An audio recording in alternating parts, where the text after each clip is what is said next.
Сәлем достар, сіздерге бүгін жаңа салаттың рецептісімен бөліскелі отырмын. Алдымен баклажанды жуып, қабығынан тазалап аламыз. Содан соң осылай екіге бөліп, дәл видеодағыдай тураймыз. Содан соң бетіне кукурузный крахмал сеуіп, араластырамыз. Қызып тұрған майға қызарғанша қуырып аламыз. Петрушканы да үлкен бөліктерге бөліп тураймыз. Помидорды да 3-ке немесе 4-ке бөліп тураймыз.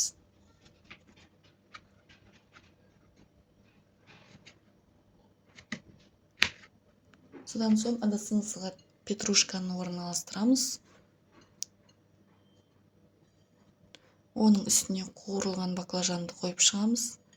Баклажанның қасына помидорларды орналастырамыз. Содан соң бетіне тұз себеміз. Тұз сеуіп болғаннан соң творожный сырды қойып шығамыз. Бетіне бальзамический соус жағамыз. Салатымыз осымен дайын. Өте дәмді болып шығады. Жасап көріңіздер.